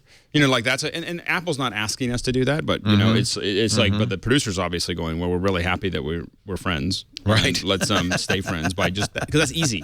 Like it goes down, and that's an easy gimme to let it just go down just a little bit further, and have that work. And so but it's everything. On the other hand, if you're Sony Pictures, you pretty much make sure there's a VAIO. Do the best you can in every shot. You try. Apple, the Judge Koh has decided that Samsung cannot use a clip from 2001: A Space Odyssey. Copyright violation. No. It's actually more complicated than that. But remember, we've talked about this, that there is something that looks a lot like a tablet in this movie that came out in 1969? I thought that was that was a big blow for Samsung, because I think that the big case that they have to make that they have on their side is that what Apple calls a distinctive and unique design element is just, here is how everybody always imagined a slate computer would be. If someone who has no knowledge of what computing would be like in 2010 imagines what a slate computer would look like, they come up with something that looks exactly like the iPad. So it's complicated. It isn't that she doesn't think that that's germane. It just has to do with the fact that, I don't know, it's timing or something. It's a legal thing. Right. You can read FOSS patents for yourself. Judge prohibits invalidity arguments based on both 2001 and Tomorrow People, saying that they had that Samsung was kind of changing its tune. Let me read the germane quote from 9 to 5. I can understand 9 to 5 Mac better than FOSS patents. Smaller words. Less syllables. Samsung did not, however, argue that these references supported an invalidity or non-infringement theory in previous conversations. This was during the preliminary injunction phase. That Samsung changed tack after the close of fact discovery to include these references in their invalidity theories likely prejudiced Apple, who was not made aware during the preliminary injunction proceedings that Samsung intended to rely on these two prior art references. So in other words, basically Samsung's lawyers screwed up. Or they decided that, I don't know whether they screwed up or not is a maybe they did it on basically, purpose. Well, no, that they didn't. They changed direction, so that's clear. Right. And that happens a lot in the case where you change your argument somewhere along the case because you realize that one's not good. Like during discovery. Well, they lost the preliminary injunction phase, so maybe that's why. Okay, that didn't work. Let's try something else. But the problem is that, and the way a lot of the legal stuff works is that you can't bring new. Oftentimes, you can't bring new stuff in. Past that. Like for instance, if you get an appeal, you can only appeal the things that you. Oftentimes, you can only appeal what you objected to. If you didn't object, you're kind of hosed. That's why you have all those objections. Apple asked the court to instruct the jury that Samsung engaged in serious misconduct, and that as a result, the court has made a filing. This is the misconduct over Samsung leaking to the That was press. A huge mistake. I don't understand. Really I don't understand if they realized. So what happened? So Samsung couldn't get something into court. And there was already instructions of not releasing stuff to the public. Samsung wanted these pictures. The Sony style. They wanted this Sony style defense where they said, "Look, Apple was copying Sony." Right. And the judge says, "No, you cannot introduce that." So, according to some, Samsung or somebody who agreed with them leaked this to the press. They didn't just leak it. They leaked it with a quote like this was stuff that wasn't allowed into the court case. The judge was pissed and in fact instructed. It went to each juror one by one and said, "Did you see that article? Did you see that article?" Trying to make sure that the jurors were not tainted. In some ways, it's like jury tampering. In some ways, and it's a big so Apple deal. wants the judge to instruct the jury that Samsung engaged in misconduct. Well, not only that, Apple wants they want the ruling now. They just said, they don't, what Apple doesn't want is a mistrial because they don't want it to delay. They don't want this to stretch out. They just want the judge to rule. There's a theory that Samsung would wants like is a mistrial because that's going to keep on delaying this out, and they'll want to stretch it out. So Apple doesn't want it to stretch out. They want to stay in court. They don't want to change the jury. They don't want to declare a mistrial, but they say that now they should just and that's. Apple's job fines is to ask for that. They're not going to get it. Fines are not a severe enough punishment. We want a judgment against proper remedy for Samsung's misconduct is judgment that Apple's asserted phone design patents are valid and infringed. And this is what every lawyer would do. I mean, just so you know, it's not like this is because after every time after the defense closes it, or after the prosecution closes, you ask for a mistrial. You ask for a mistrial. You ask for this to be. You ask for for the summary judgment. Summary judgment. So this is just them going.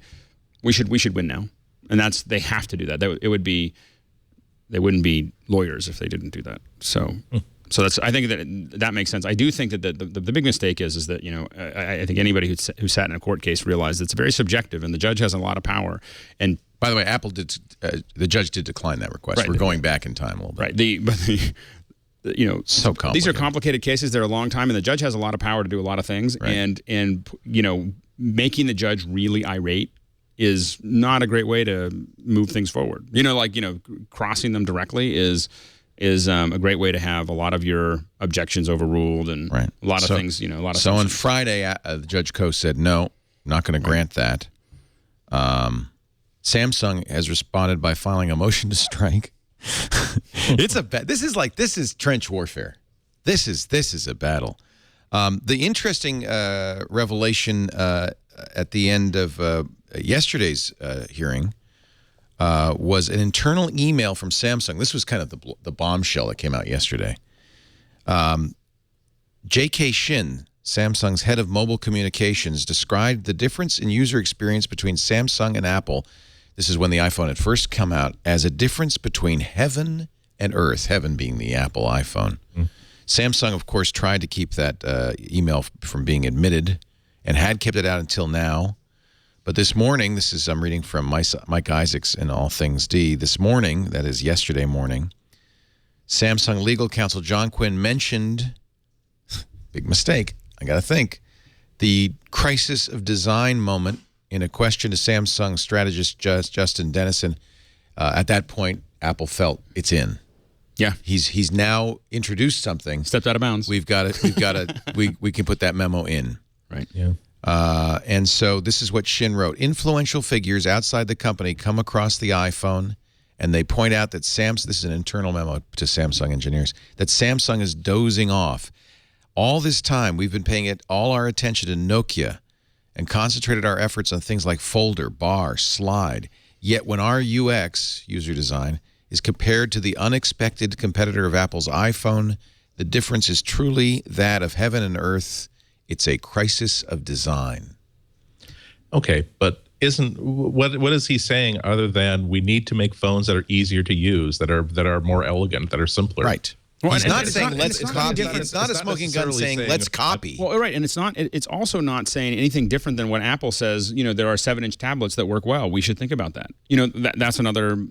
On the other side of it is that you're always paying attention to your competition, and of course they're going to have this. I agree that I don't think that that's necessarily like we should copy the iPhone. I don't think it's as much of a smoking gun as it's made out to be. The only line in the email that maybe you could say that is, quote, I hear things like this. Let's make something like the iPhone. He's not saying it. He's saying, I hear this. Right. Not a smoking gun. And also, these are internal memos. It's hard to... Imagine how you would couch everything that you said in private conversation if you knew that it would have to be reinterpreted for the outside, where there's shorthand that you use that would be legally actionable because it'd be misinterpreted as something else completely. So this is I've just seen this thing flagged as a smoking gun on too many blogs to think, oh, come on. Which, by the way, this is another word of warning, like we were talking about security before. Yeah. Is don't write anything. Writing emails. Just remember that those are legal documents. And they can be subpoenaed. I use them all the time. I nail people down all the time. Like I'll have a phone call with somebody, and I always ask for it in writing. I have a phone call with someone, and I go, as per our meeting, this is what my understanding was. If it's not that, let me know. Right. But it's so I always I kind of put a hook in there, just because I don't, work with too many people. That other revelations, and by the way, you could play this game, Andy and Alex, if you have your favorite. But another revelation I thought was interesting: Apple did not buy advertising after the original iPhone announcement. Schiller, discussing the iPhone, said Apple decided not to pay for any advertising during a brief period after the device was introduced, and when it went on sale later in the year, quote, we didn't need to, Schiller said. He read from several rave reviews of the iPhone and iPad explaining such stories did a better job than advertising. to build buzz. This is no news to anybody. This would be like having to take out full-page ads in Rolling Stone to try to sell some tickets to a Beatles reunion in 1978. The thing was going to go, and people were already talking about it. You know, we did the advertising for them. I'm sad to say. No, I mean, no, I wouldn't say sad to say. I mean, we have this great position being in our jobs that sometimes we are genuinely enthusiastic about something, and we get to like come on the microphone or take to the the keyboard, and hey, it was 2007. I just saw a demonstration of this incredible touchscreen device. I actually got to use one for 38 blessed minutes. Let me tell you about what each minute of that experience with the iPhone in January was like. And it's not, I don't feel like a shill. I don't feel like I'm a stooge. I don't feel like I'm being exploited because it comes from a sincere place. And it's not because they filled me with complimentary shrimp and also comped me at the gaming tables or paid off my gambling debts. It was just, this is just a cool. I always tell people, sometimes there's an awkward moment when I will write almost embarrassingly positive review of something I like, and I'll get a thank you note from the guys who are and the people who develop it, and I have to say, just keep making great stuff. I mean, you earned that, and you didn't have to. No thanks are necessary. Thank you for giving me something that made me very, very glad once again that I chose to write about technology instead of writing about the movies. And when it came out, I mean, the bottom line is we all hated our phones, and we finally had something that we were excited about. Scott Bourne should get a check from Apple. That's what should get a check from Apple. But my previous phone was actually a Windows phone, and I actually thought that they had done a really great job on the 5-button interface. It was a flip phone. It was actually designed to look like a Star Trek communicator more than anything else. The apps for it were backed by really nice mobile apps. I liked it a lot. But yeah, as soon as you even saw the iPhone for the first time, you just never went back. And I don't think that it was really the iPhone that other companies were copying. It was the excitement that it caused that they're trying to copy. They're saying if everybody is this excited about something that only maybe 80 people outside of Apple on this planet have even touched in a functional state, maybe they're onto something. Maybe Apple is onto something, and we should see what we're doing wrong with our own phones. If people aren't, already lined up 6 weeks in advance to touch the hem of our next phone's garment. So I thought my favorite revelation is Apple. It was either a phone or a car. What? Yeah. There was one of the articles that we were reading that Apple was actually the other things they were considering because they were looking at new markets to go into. Either a phone no, it or wasn't a either car. A phone or car. I simplified that a little bit. Right. But one of the other what was the other one? There was I think a TV was one of the other ones. But there was a list of other things they were thinking about, and a car was because I think that Apple's going to eventually make a car. I'd love an Apple car. No, see. That totally synced in with your iPad and your iPhone and everything else. An Apple car. See, I would, see. Yeah, no, you're right. Now you got me excited. When you talk about my opinion is how Apple gets to a $1 trillion market value. Right. It's cars. It's big. It's a big business. And think of all these iPhone users that would buy an Apple car. It'd have to be a hybrid or electric. It'd be a hybrid or electric. Yeah. It would be like simple. There wouldn't be there'd be a steering wheel, but there'd be not a lot of knobs. The only problem with an Apple car is that people would actually aim their cars at you. The only negative. Also, putting that white sticker in the back would actually be superfluous. That's kind of fun. Right. Yeah. But I think for some reason, I always think of it as a VW Bug. Headlights, but headlamps styling. in an Apple shape logo. We're already seeing it in the form, I think, of the Tesla, where the new what's the new model? The one that's the four-door sedan. Yes. Right. Where it's incredibly cool, uses incredibly advanced technology. The cockpit is amazing. Yeah. It comes with this huge, beautiful touchscreen in the center console that controls everything. It is one of the most desirable and wonderful cars ever made, but it costs way too much money, and it is way out of reach of the majority of the people out there. I do think that Apple would have a problem creating a car that any significant number of people could afford. I bet you if they did one, I bet you if they did one, it'd be between 25 and 40,000. It wouldn't be like a cheap one. It wouldn't be a luxury one. I think it would be in that range. And I think that there's just a lot of people when you look at the interface stuff. Like I was test driving a car over the weekend, and it had a great which car? BMW. It was new. Anyway, I'm not going to buy it. It's too much money. So anyway, money, yeah. it was way too much money. Yeah. So I was like, but I had to try it. So anyway, the BMW has this incredible interface, you know, that you can kind of swip through and everything else. But I have to admit, I was just kind of like, I don't really want to learn that interface. What I really want is to be able to attach my. It didn't. Oh yeah, it did have the knob. Yeah. See, I don't like the knob. That's wrong. Yeah. There's something wrong there. That's why I like Ford, because you talk to it, and the knob is, to me, anything that you have to fiddle. Yeah. Well, and my thing is, I didn't want to learn a new interface. I just want my I want my iPad to work in it. Yeah. Like, I just was like, you don't need to build that. Like, I really don't need something new. And I think that's the issue, is that I want, like, when I look at where Apple can go, it's anything that I want to interface my stuff with, whether it's a washer and dryer or a refrigerator or whatever. I just want to interface with my iLife. Yeah. I mean, to me, I often, I think I've said this before, that I often contrast the way that I relate to technology to the way I relate to my car, where I'm a straightforward, plain Jane, boring consumer when it comes to cars. I am the person who thinks that the Crown Victoria is a sweet ride. And when I look seriously, when I look at cars, really in addition to like all the mechanical stuff, I'm looking for, is there a blank spot somewhere on the dash where I could bolt in my RAM mount for my car phone, for my iPhone mount? And if it has one, okay, good, I'm fine. Oh, but don't you want to hear about the really wonderful center? Nope. But it has it. I don't care. But just think if Apple made a car, you wouldn't be. Someone was mentioning this on the chat, but you wouldn't be able to change the battery. Right. There'd be certain parts of the city you just can't go. You know what I mean? You know, just be like, no, you can't. It's just really, you don't want to go there. We're trying to keep you sandboxed into the good parts of the town, and it would get terrible reception. And we get bad reception. Let's move on. One more thing from the trial coming up. Susan Kerr, who is just incredible, was on the original Mac team. She did the original icons for the Mac. She will be on the witness stand, I believe. I used to have to design 32 by 32 icons, and I just have so much respect for people who do it well. She is just wonderful. She worked for Microsoft, by the way.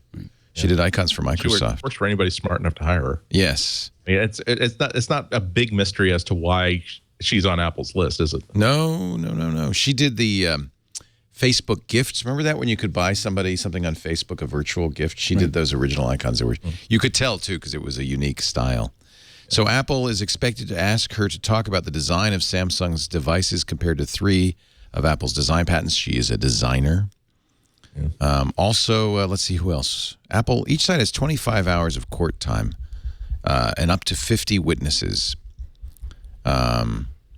So there's a fairly long list on the CNET of people who were expected to hit the stand. I'm interested to hear if they talk to her about the design of icons that Samsung put on their first generations of post iPhone devices, because I am the first one to say, oh look, I mean, there's some things that are just logical when you're designing a handheld device, but then there are other elements where but they actually took like the icons for the music player and the calendar, like pixel for pixel. Yeah, that was the issue. That was the issue that I think it really got Samsung. It's one thing to make it look just the same on the outside, but it was like all these icons are the same. All the, there's so many things that were copied. I think that's what really got them into the first generation. I don't think it's true anymore, but the first generation of Samsung like post iPhone devices, there was just no defense they possibly had. They were trying to. I honestly believe that they're hopefully trying to catch people saying, "Oh, well, that looks exactly like that." Is actually, I thought it was called an I something, but okay, got it. Nope, this is good. If that's the case, then this is a very legitimate court case.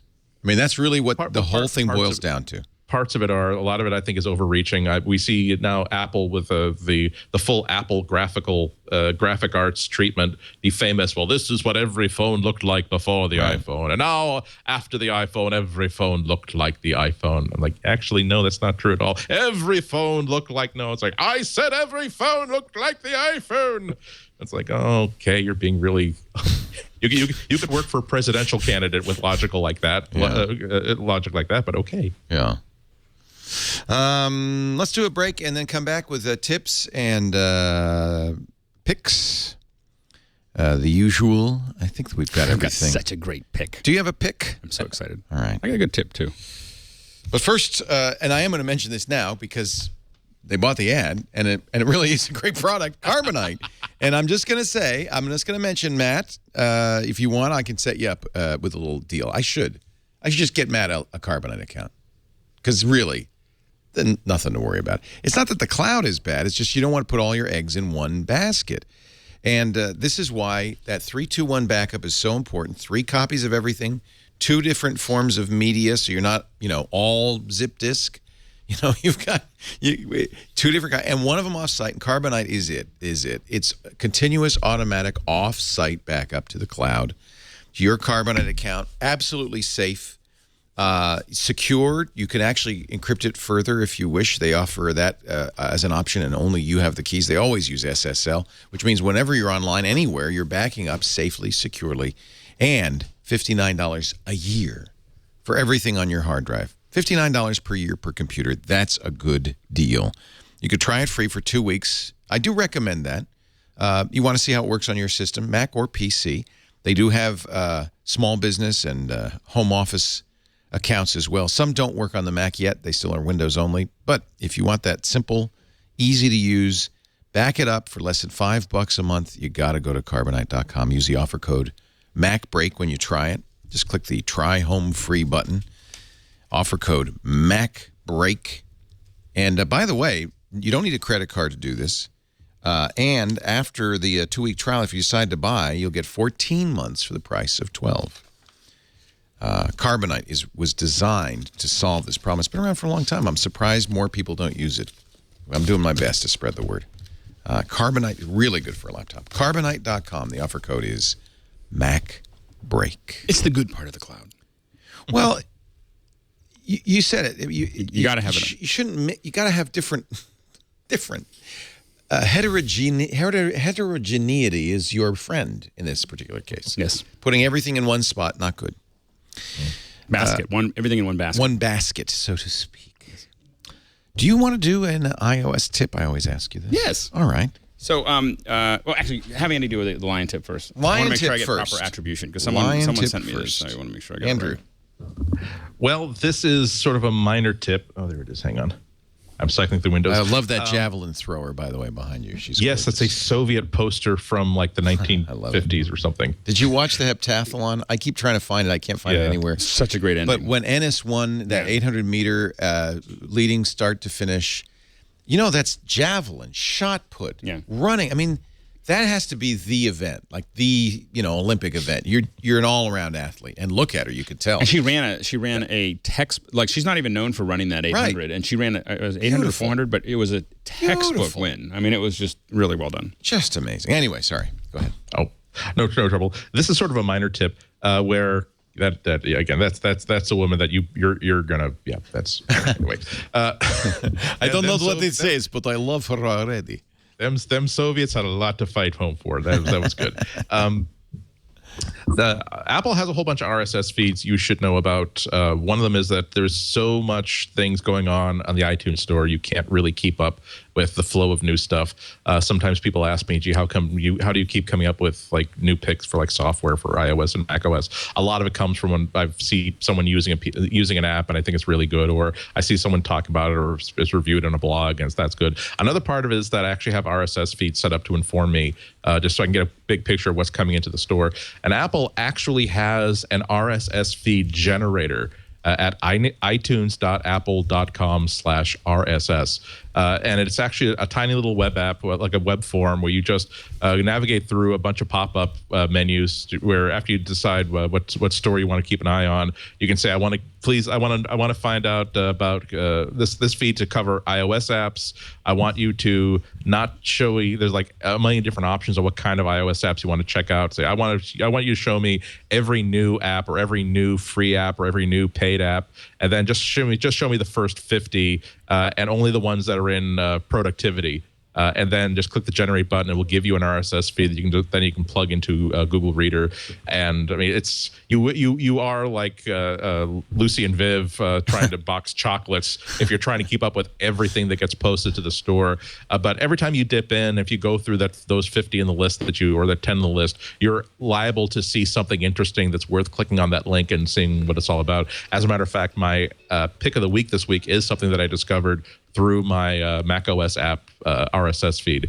So itunes.apple.com/RSS. Very, very handy. And of course, they took RSS out of both mail and Safari. In fact, I got a complaint from a woman who said, they not only took the feature out of mail, but they actually, I lost everything because it just is gone. And she said, it took me a long time to figure out, I think she got support from Apple, that the feeds persist, but they persist kind of probably in the application support folder. So she had to go dig and finally found everything. But that is kind of a shock. You upgrade to Mountain Lion and all your feeds are gone. So what do you like for a feed reader? What do you use? What do you recommend? On the desktop, actually, I actually use Google Reader as my main.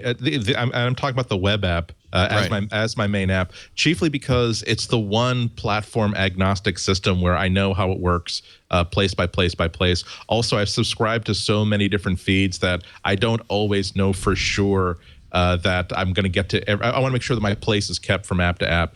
On the desktop, I had to actually go into Mission Control to make sure that I got the exact right one. Reader is my favorite. I love desktop Reader. Analog of Google Reader. Two in terms E's. of REEDER, right? It's not even a terribly expensive app. It works exactly like Google Reader in that whatever you do, let's say on your Android phone, on your iPhone, it will be reflected in your reader counts. If you're the alternative to Reader for me is NetNewsWire, chiefly because it lets you subscribe to feeds outside of Google Reader. I've actually it's a very timely question because finally, after realizing that my Google Reader subscriptions had become really difficult to use as an actual tool, because you want to know how old some of the feeds in that subscription were. I actually had a subscription to YouTube newly posted videos. Not anymore. There were so few videos being posted to YouTube. You could actually have an RSS feed that told you all of them. Like, oh gosh, only 8 today. Oh well, there's nothing really hysterical, there. Isn't it? Oh my god. Yeah, I wound up with well over somewhere close to about 1,000, a little bit over 1,000. And so, unfortunately, over the past X number of years, I had never been completely diligent about making sure they're all organized in folders. So it was a total mess. And I finally had to do the Aliens Lieutenant Ripley algorithm, which is just nuke it all from orbit. It's the only way. And started again from zero. The first thing I did though was export all 1,000 of those into an OPML file. Getting to the point now, I could actually import this into NetNewsWire. These 1,000 feeds are not a Google Reader subscription, but I have them offline so that as I keep weeding things out and slowly moving things into Google Reader, now I'm up to maybe 80 or 90. I'll probably be up to about 200 or 300 by the time I'm finished, like the stuff that I really rely on to get my news and information from. But it's nice that I'll also be able to have lesser important news feeds and blogs offline that will not contaminate, will not ruin the experience of trying to just keep up to date while I'm waiting in line at the deli. And that's what I use NetNewsWire for.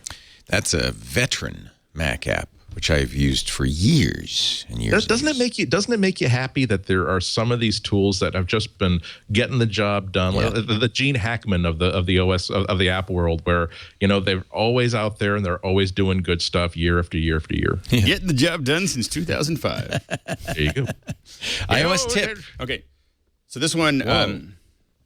Whoa, look at that, man. Oh, no, that's my pick. That's not a tip. Wow. That's not a okay. tip. Yeah. Save that for that's later. What oh, baby. That's what I'm talking about. That's what I'm talking about.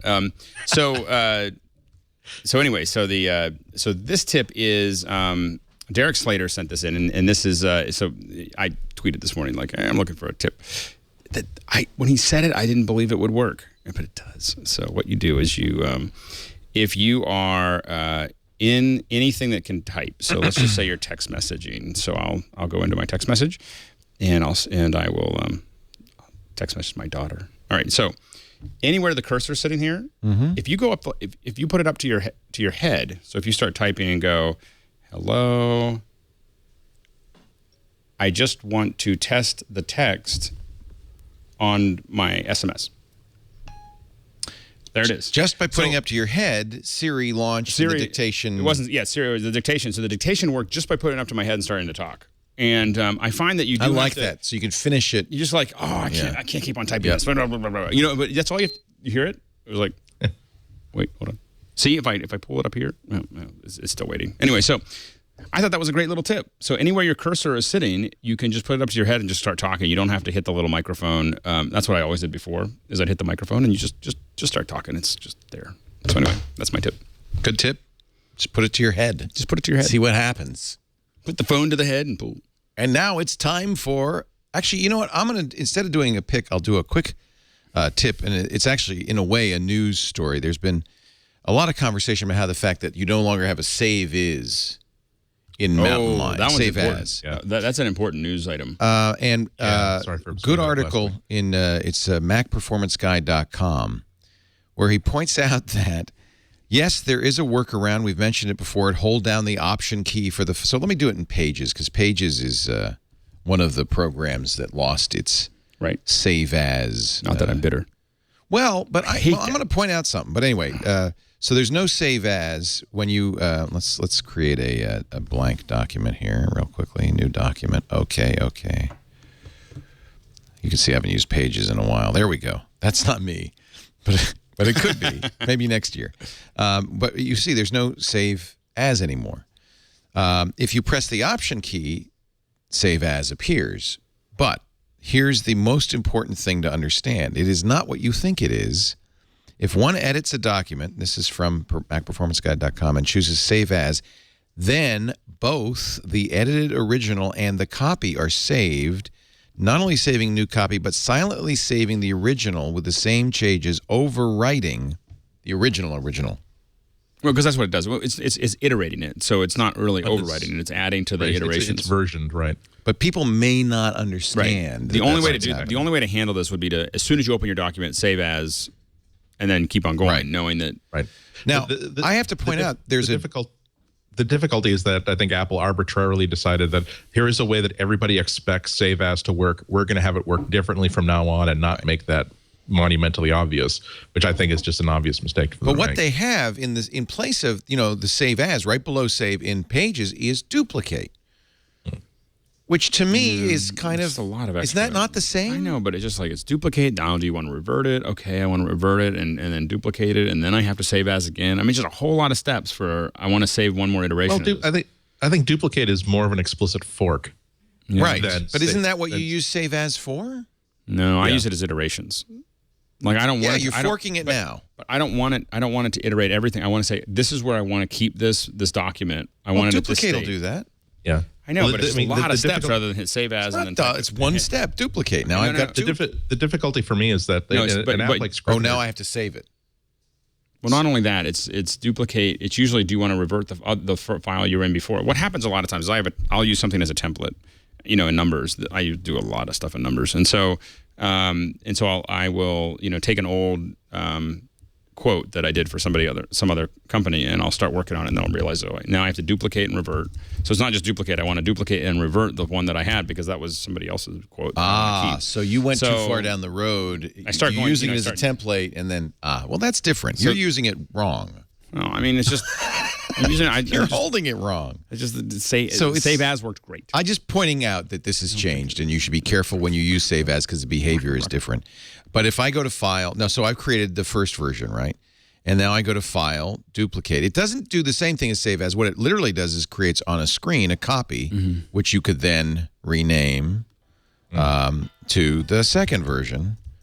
Now I have two versions, and that's kind of what I was expecting. It took one more step than save as does. Yeah, I don't think Apple should be really faulted for creating a versioning system that I think maybe needs to be tweaked. I think that they should have understood that over the next year or two, we might have to modify how it works as we adapt to how people are using it. For me, I really wish it worked the way that, for instance, Scrivener's version of versioning worked, where you can actually take explicit snapshots and name them as well as doing the automatic backups, because the way that I work, I want to say, here's the point which I got a 4,000 word column. I know I got to cut it down to 2,800. I'm going to take a snapshot of the original and say, here it was with all the flab intact, so that if I ever need to rewind it back to a specific point, I don't have to guess as to I don't have to try to guess, okay, it was a Monday. I think it was an afternoon because the Maury Povich show was on. It was one of those baby shows. Oh, no, wait, I'm sorry. It was Oprah, but it was like the Oprah's next. Oh, damn it. Which one was it? That's not not easier than simply rolling back to an actual named snapshot. Right. Like you, I have very specific times that I when I do a destructive edit, or I'm about to do a destructive edit, I'll save something, like that's what that's where I want to remember to go back to if I have to. And it's not like I want to do it every time I make a change. So right. Anyway, it's just I'm saying this as a warning. It's kind of like when Apple changed the scroll. It's like they're doing it differently. And sorry, and then you had to be upset until you figured out where to go in preferences. The main thing is once you learn this option, save as, to not assume that that's going to be the same as your old save as was. Right. It's still not the same. Right. That's my main point. Yeah. Andy, your pick of the week. My pick of the week is a really cool combination graphics demo and screensaver called Textify Me, Textify me, and it's on the iTunes store. And what it is, unfortunately, I've been trying to figure out a way to demonstrate it, but there's no way to do it. What it does is it will give you a live camera shot of what your camera is doing, but it will transmogrify it into ASCII text live. I'm going to do it. Very I'm downloading it right now. Free. Yeah. And it's free. The cool thing is, and also after you launch it, realize that you can also, if you activate the menu bar, you can change the size of the point size of the text, so that on a Retina Mac, the text, the individual characters are going to be so small that you don't know what it's doing, but it just looks really, really cool.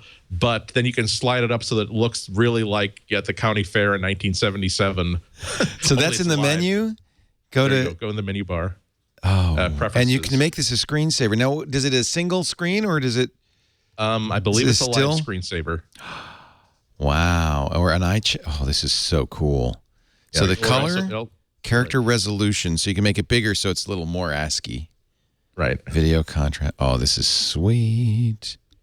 This is just I know that it's just a very low resolution image when you look at it, but the idea that it can do this live, that you can actually move around and you just see like ASCII text shifting around, that is just kind of the coolest thing ever. So Matrixy.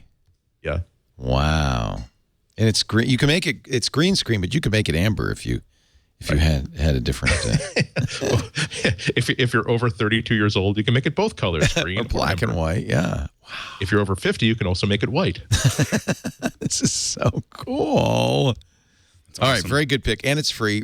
Textify Me in the App Store. And of course, now Leo and I both have it. They do warn you that's not certified for 10.8 yet. It seems to work okay, but I'm sure they wouldn't say 10.8 coming soon unless they just had it in. Let me see. I'm going to install it as a screensaver because I'm really curious what happens now as a screensaver. Where is it? Textify Me. Where'd it go? Oh, there it is. Okay. So it's selected. I'm trying to figure out what this is. The lights are flashing. Look at this. Yeah, it does everything. It's so cool. Screensaver options, same options as before. Let's make a hot corner the lower left so I can just see what it looks like. Okay. All right. Now I'm going to turn on the Textify Me screensaver. Is it live? Yeah. Wow, that's the screensaver. Yeah. Of course, it's not going to save the screen as much, but who cares? But it's cool. Yeah, but it's a good way to make sure that when you get back to your cubicle with your coffee, there are like 9 people like going like this in front of your screen. Oh my God, look at it! I have to admit, my kids would probably do that for hours. Wow, that's neat. Okay, thank you. Good pick. Your turn, Alex. Top that. Oh, you're gonna too. I can tell. So one quick one.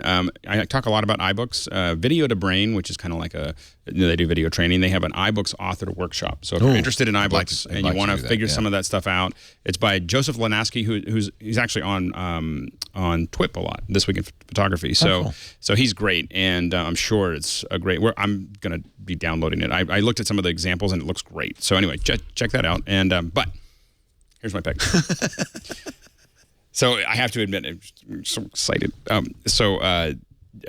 John Saunders, who I do a lot of production with, he had this at one of the things we were doing on Friday, and I just lost my mind. So this is called Aria, and this is on the iPad. I'm sorry, I'm looking at the screenshot. I'm just laughing. Go ahead. Before you show it, realize, audience, that there are designers at Apple that are going to have a conniption. Oh yeah. This is definitely not what the iPad was designed to do. But it is. It is. ARIA. It's AURIA, I believe. AUR, like Aurea. Got it. I put the link on the thing, but this is it's a multi-track recorder. I believe it'll do up to 24-track recording with your iPhone.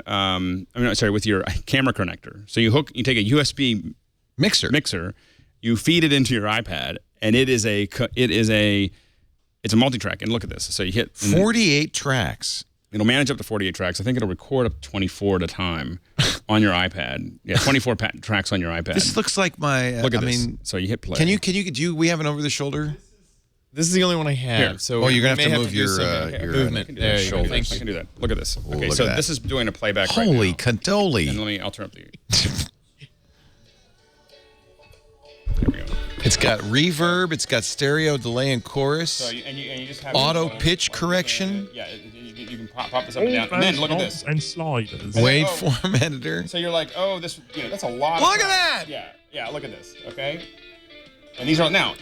It's $50. That's pretty awesome. But check this out. And you can edit this. This is like Adobe's Audition. Yeah, it's like or this is like, amazing. Wow. Can you overdub? So if I'm only using the built-in mic or an external mic, I believe you can use. I can just started record track after track after track. And the thing is that this is up to 24 tracks simultaneous recording. Yeah, simultaneous recording. Sample rates 44.1, 48, and 96 at 24 bits. If you have an iPad 3. And the thing is that if it supports VST plugins. Yeah, that's all I got to say. It's just, it's incredible. It's got auxes. It's got 2 auxes built in. Works with Dropbox, SoundCloud. It's insane. It's insane. And I get that $50 is a lot for an iPad app, but this is more functional than, the Pro Tools that I bought for $6,000. Yeah, this is actually quite amazing.